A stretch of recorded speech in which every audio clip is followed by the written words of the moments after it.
दिगपहंडी विधानसभा निर्वाचन मंडली रे बीजेपी प्रार्थी सिद्धांत महापात्र विजयी होती। विजयी होगा पर सिद्धांत दिगपहंडी अंचल गस्त करते। सिद्धांत सहित अधिक आलोचना करिसेंती आम ब्रह्मपुर ब्यूरो हेड सुरजित कुमार पंडा।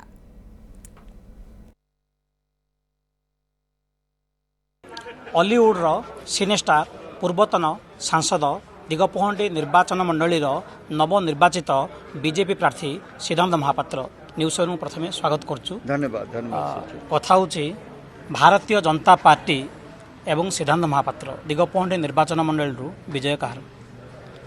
भारतीय जनता पार्टी मो जनसाधारण मो कार्यकर्ता ये विजय हूँ सेमानकर। भारतीय जनता पार्टी हूँ तार माध्यम थिला, मु तार माध्यम थिली, किंतु ये विजय हूँ जनसाधारण मो कार्यकर्ता। सिद्धांत महापात्र कहबार अच्छे आम लकी मैन कहीपर ना सक्सेस मैन।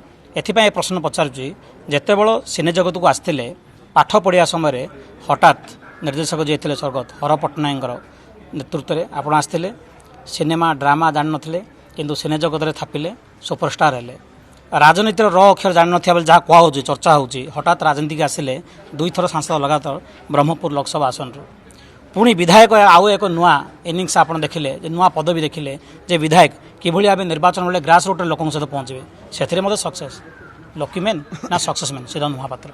नहीं लक ऊपर तो मु विश्वास करेनी। प्रथम कथा लक तो ता बाटे कहीं देखी ना केबे जे केतबेले कौन लक रे अछि किए कौन जानी सेटा तो मु कहबी, किंतु सिद्धांत महापात्र जो जगार अभिनेता भाव में पहुँची मु सुपरस्टार भी कहबिनी, अभिनेता भाव में जो जगार पहुँची बा राजनीति आज जो जगार भी अच्छी मु परिश्रम तो बहुत करी मो जीवन में 32 वर्ष मोर परिश्रम मु करी से अभिनय जगत रे हो बा राजनीति जगत रे हो एवं से धरिक कह जाए जे कर्म करथिले तो आपण फल पाइबे।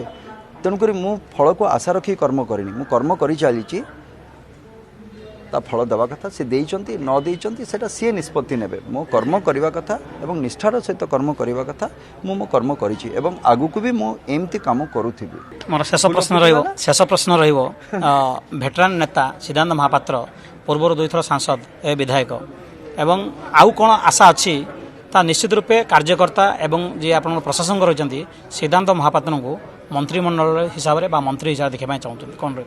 नहीं मोर आशा हूँ आज्ञा शेष पर्यंत मो भारतीय जनता पार्टी रे ही रहिबे।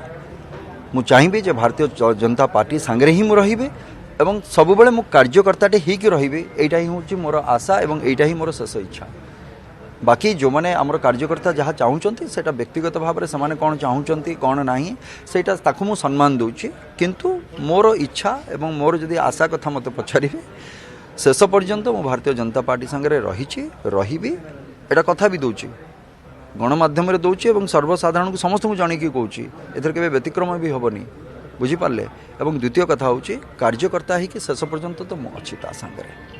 धन्यवाद। ये थे नवनिर्वाचित दिगपहंड विधायक सिद्धांत महापात्र जे सीधासलख प्रश्न उत्तर रखुले एवं कहते जार पेशा होची अभिनेता एवं निशा होची जनसेवा। सबुबले से जनता मागा रे लोकों निकट रे निज निर्वाचन मंडल रे समय बीतेबे तथापि मझे मझे जाकि से सिनेमा जो पेशा रही निजर प्रोफेशन रही से जोगदेले जनसेवा को से गुरुत्व देवे एवं लोकों निकट रे एवं जोटा कि विकास कहते विकास को अधिक गुरुत्व देकी किभली अंचल समस्यार समाधान गुरुत्व देवी।